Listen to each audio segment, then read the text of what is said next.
नमस्कार, मैं हूं नीलू। तो देखिए, 11 दिन के इजराइल और ईरान के युद्ध में, चाहे वो ईरान की बात कर ली जाए या इजराइल की बात कर ली जाए, दोनों जगह पर तबाही हुई। हालांकि ईरान की तबाही को सबने देखा किस तरह से, लेकिन इजराइल में कितनी तबाही मची इसकी जानकारी उस समय तो नहीं, लेकिन अब धीरे धीरे निकलकर सामने आ रही है। तबाही कितनी जबरदस्त है, अब ये बात खुलकर सामने आ रही है। और इसी पर बातचीत करने के लिए मयंक मेरे साथ जुड़ गए हैं। मयंक, 12 दिन के उस युद्ध में हमने देखा ईरान की खबरें लगातार आती रही, कहाँ नुकसान हुआ, क्या हुआ, किस तरह से हमला किया गया। लेकिन ईरान इजराइल से जो खबरें निकलकर सामने आई, वो बहुत ज़्यादा खबरें नहीं निकल कर आई कि कहाँ कितना नुकसान हुआ, किस एयरबेस को तबाह किया गया, कहाँ पर। लेकिन अब वो चीज़ें निकलकर सामने आ रही है, तो लग रहा है कि हाँ, किस तरह से तबाही मची ईरान के हमले में इजराइल। देखिए, आजकल जो वॉरफेयर होता है उसके बाद जब युद्ध होता है तो आजकल टेक्नोलॉजीज इतनी ज़्यादा आगे बढ़ गई हैं कि सच जो है वो बाहर आ ही जाता है, भले वो शुरुआत में ना आए, कुछ दिनों बाद आए। इसराइल में हमने पहले भी कहा कि इसराइल में कितना नुकसान होता है, कितनी तबाही होती है, इसकी तस्वीरें जल्दी सामने नहीं आती क्योंकि ऐसी गाइडलाइन सरकार की तरफ से होती है। बताया जाता है कि भाई आप ये ना बताएं कि कहाँ कहाँ मिसाइल ने हिट किया है या कितना नुकसान हुआ है, तो इसराइल की तरफ से कभी ऐसी खबरें बाहर नहीं आती। लेकिन ये 12 दिन के युद्ध में, लड़ाई में, तेल अवीव पर जो हमले हुए या अशदोद पर जो हमले हुए या फिर हाइफा पर जो हमले हुए, जो बड़ी बड़ी बिल्डिंग्स तबाह हुई, ऑयल रिफाइनरी हाइफा की तबाह हुई, ये सब तस्वीरें तो हमने सबने देखी। लेकिन अब एक बड़ी खबर सामने आई है जिसमें ये बताया जा रहा है कि ईरान ने अपनी मिसाइल से मिसाइल अटैक से इसराइल के 5 मिलिट्री बेस को तबाह कर दिया था, के मिलिट्री बेसिस को, एयरफोर्स बेसिस को सीधा हिट किया। और ये दावा कौन कर रहा है? Satellite radar data from Oregon state university. ये एक यूनिवर्सिटी है जो कि सैटेलाइट से जो इमेजेस आती हैं उसको एनालाइज करती है। तो जो सैटेलाइट्स ने इमेज भेजी इसराइल के उन बेसिस की जिस पर ये दावा किया था ईरान ने कि हमने इसको अटैक किया है, उनकी सैटेलाइट तस्वीरों को जब एनालाइज किया गया तो उसमें ये बात निकल के आई। देखिए, मैं आपको एग्जैक्ट बताता हूँ। Oregon state university analysed indicates that during the recent 12-day conflict between Iran and Israel, 6 Iranian missiles penetrated Israeli airspace and struck 5 military facilities, including a major airbase, intelligence centers and logistic hubs. ये बता रहा है कि lakh defence system ने रोकने की कोशिश की, चाहे वो आयरन डोम लगा हो वहाँ पे या थार्ड लगा था, उसके बाद भी ईरान की 6 मिसाइल्स ऐसी थी जिन्होंने 5 एयर बेसिस को, 5 एक बड़ा एयर बेस और बाकी सेना के 5 मिलिट्री बेसिस पे ईरान की मिसाइल ने सीधा हिट किया। और ये एक, देखिए, 12 दिन की लड़ाई में अगर आप 5 किसी के मिलिट्री बेस पे अटैक करते हो और वो हिट हो जाता है तो ये एक बहुत बड़ा सेटबैक था इसराइल के लिए। अब इसकी तस्वीरें जो हैं वो धीरे धीरे बाहर आई हैं सैटेलाइट इमेजेस से। अब एक्सपर्ट उसको एनालाइज कर रहे हैं। अब ये दौर काफ़ी समय तक चलता है। देखिए, जब भी कोई लड़ाई होती है, युद्ध होता है, तो उसमें हर देश की तरफ से दावे होते हैं कि हमने उसको इतना नुकसान पहुंचाया। तो अब जो है, अब ये पूरा वॉर उस एनालिसिस के दौर पे है कि भाई कौन सी ईरान की मिसाइल्स जो थी वो इसराइल उसको नहीं रोक पाया, उनकी क्या टेक्नोलॉजीज थी, कैसे वो भारी पड़ गई इसराइल पे। तो अब इसराइल में इसका एनालिसिस चल रहा है बहुत बड़े पैमाने पे कि भाई हमारा आयरन डोम लगा हुआ था, एरो लगा हुआ था, थार्ड लगा हुआ था, उसके बाद भी कैसे ईरान के मिसाइल्स ने हिट किया, कौन सी टेक्नोलॉजीज की मिसाइल्स नहीं, और शायद यही वजह है कि देखिए कि 12 दिन में ही चारों तरफ हाहाकार मच गया इस युद्ध के बाद, क्योंकि कहा गया कि अगर इसको नहीं रोका गया तो फिर जबरदस्त तबाही आएगी। देखिए, शायद यही सब बातें थी जो अब तक निकल कर नहीं आ रही थी, जो अब निकल रही है। शायद इसी सिचुएशन को देखते हुए ये सारी बातें सामने आ रही हैं। देखिए, ईरान के इस पूरे युद्ध में एक बात तो साफ थी कि ईरान के पास वैसा मिसाइल डिफेंस सिस्टम नहीं था जैसा इसराइल के पास। हाँ। अगर मिसाइल डिफेंस सिस्टम रूस ने और मजबूती के साथ दिया होता तो शायद इतना बड़ा हमला ईरान पे तो हो ही नहीं पाता। तो ये तो एक बात है ही। लेकिन अब देखिए, एक और इसमें एक एस्पेक्ट है। मेजर जनरल है मोहसिन रेजाई, ये ईरान के एक पूर्व कमांडर हैं।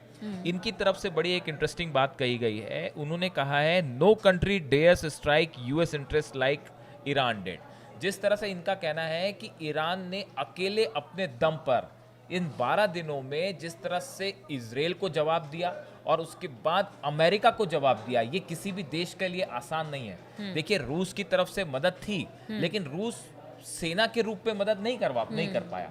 चीन से भी अब मदद हो रही है, लेकिन वो 12 दिनों के जो लड़ाई थी वो तो ईरान ने अकेले लड़ी। बिल्कुल, ये पूरी दुनिया ने देखा। देखिए, इजराइल के पास अमेरिका का इतना बड़ा सपोर्ट, हथियार हैं, फाइटर जेट्स हैं, मिसाइल्स हैं, डिफेंस सिस्टम है। ईरान के पास अपनी डोमेस्टिक मिसाइल्स हैं बाय एंड लार्ज, और वो अपने दम पे ही ईरान लड़ता रहा। और ना सिर्फ इजराइल का मुकाबला किया, बल्कि अमेरिका पे भी हमला किया। देखिए, जैसी खबर ये 5 बेसेस वाली आई है, इजराइल के 5 बेस जो तबाह किए ईरान ने, ऐसे दावे हो रहे हैं। इसके साथ ही देखिए, जो कतर में अल उदैद एयर बेस पर जो हमला हुआ, उसको लेके पहले ट्रंप की तरफ से ये बात कही गई, डोनाल्ड ट्रंप की तरफ से, कि उसमें कोई भी मिसाइल गिरी नहीं, और या उसको हमने मार गिराया, इस तरह की बात हुई। फिर बाद में खबर आई थोड़े दिनों बाद कि 1 मिसाइल गिरी।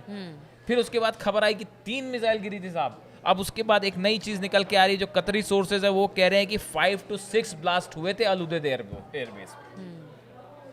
5 से 6 ब्लास्ट हुए, इसका मतलब 6 मिसाइल गिरी हैं। बिल्कुल। ऐसी इस तरह की बात अब निकल के सामने है, तो फिर तबाही भी हुई होगी। बड़ी नेचुरल सी बात है। तो हमेशा ये होता है कि ईरान की तरफ से जो स्ट्राइक्स होती हैं, चाहे वो इजराइल में हो, चाहे यूएस के बेसिस पे हो, उसकी सही जानकारी कभी एकदम से बाहर नहीं आती। वो कुछ समय बाद ही आती है, और शायद आप तक पहुंचाने का काम भी कुछ ही प्लेटफॉर्म से होता होगा।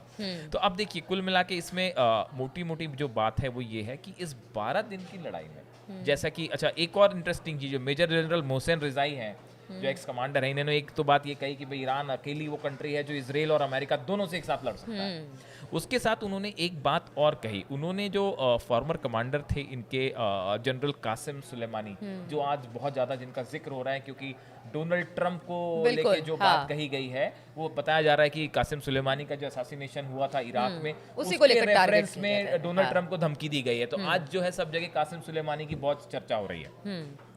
इन्होंने उन्हीं का एक सेंटेंस जो है वो दोहराया है, जो मेजर जनरल मोहसिन रिजाई हैं, इन्होंने कहा है, कासिम सुलेमानी ने एक बार कहा था, I am the one who can challenge you. ये अमेरिका को लेकर उन्होंने कहा था कि मैं आपको सीधा चैलेंज कर सकता हूं। हालांकि फिर उनका हमला हुआ, उनकी शहादत हो गई, और उसके बाद हमने आज सुबह बताया भी था अपने पिछले वीडियो में कि 8 जनवरी को जो है इराक में अमेरिकी बेसिस पे जिस तरह से ईरान ने बैलिस्टिक मिसाइल्स की एकदम बौछार कर दी थी, और पूरा इराक का अल उदैद एयर बेस है वो पूरी तरह से तबाह कर दिया था ईरान ने। तो वो एक पूरी अलग कहानी है, कभी हम उसकी बात करेंगे। ऐसे 3 से 4 मौके हैं अलग अलग, जिसमें ईरान ने बिना डरे, बिना हिचकिचाए सीधा अमेरिका पे अटैक किया। बिल्कुल, और इस 12 दिन के युद्ध में अब ये बातें निकलकर सामने आ रही है। लेकिन एक बात और जल्दी से उस पर भी चर्चा कर लेते हैं हम। चूंकि देखिए, नेतन्याहू और ट्रंप की मुलाकात हुई है, अब इसके बहुत सारे मायने निकाले जा रहे हैं। रोज बताया जा रहा है कि कुछ ना कुछ खबर इस पर निकलकर सामने आ रही है। अब ऐसी खबर है कि इस मुलाकात के बाद शायद इस वक्त अमेरिका अपनी तरफ से कुछ सैन्य कार्रवाई कर रहा है। बड़ी मूवमेंट है। पिछले 48 घंटे में, 48 आवर्स में, ट्रंप और नेतन्याहू की मुलाकात के बाद कतर में, बहरीन में, इराक में, सीरिया, कुवैत और यूएई में जो अमेरिकन बेसेस हैं, वहाँ पे हलचल शुरू हो गई है। ऐसा सोर्सेज बता रहे हैं कि यहाँ पे जेट्स, फाइटर जेट्स को फिर से भेजना शुरू कर दिया गया है। यहाँ पे जो ड्रोन्स हैं उनके मूवमेंट दिखाई दे रहे हैं, सोल्जर्स के मूवमेंट दिखाई दे रहे हैं, जिससे ये एक बार फिर अंदेशा होने लगा है कि क्या किसी तरह से ईरान पर फिर से हमला हो सकता है। क्या डोनाल्ड ट्रंप और नेतन्याहू की जब भी मुलाकात हुई पिछले 3 मुलाकात के बाद, हर बार ईरान पे किसी ना किसी तरह की स्ट्राइक हुई है, या किसी तरह का हमला या तो इजराइल ने किया है या अमेरिका ने किया है। तो अब उसके बाद ये जो सोर्सेज से खबरें हैं, इसके बारे में कोई पुख्ता जानकारी नहीं है, लेकिन ऐसी खबरें हैं कि ये 5 से 6 मिलिट्री बेसेस हैं ईरान के आसपास, जिस पे इस समय बड़ा मिलिट्री मूवमेंट अमेरिका की तरफ से शुरू हो गया है। ठीक है, तो हम देखें ये जिस तरह से इस वक्त मिलिट्री मूवमेंट शुरू हो गया है अमेरिका का, उस पर हमारी नज़र रहेगी, क्योंकि ये अभी शुरुआती है। क्योंकि बातचीत के बाद हम देख रहे हैं कि कुछ तो होगा। कह रहे हैं मिडिल ईस्ट के हालात शायद यहाँ पर खराब भी हो सकते हैं। अब इस पर एक बात और इसमें निकल के सामने आई है। ऐसा बताया जा रहा है कि जल्दी ही शायद ओस्लो में ईरान और अमेरिका के बीच एक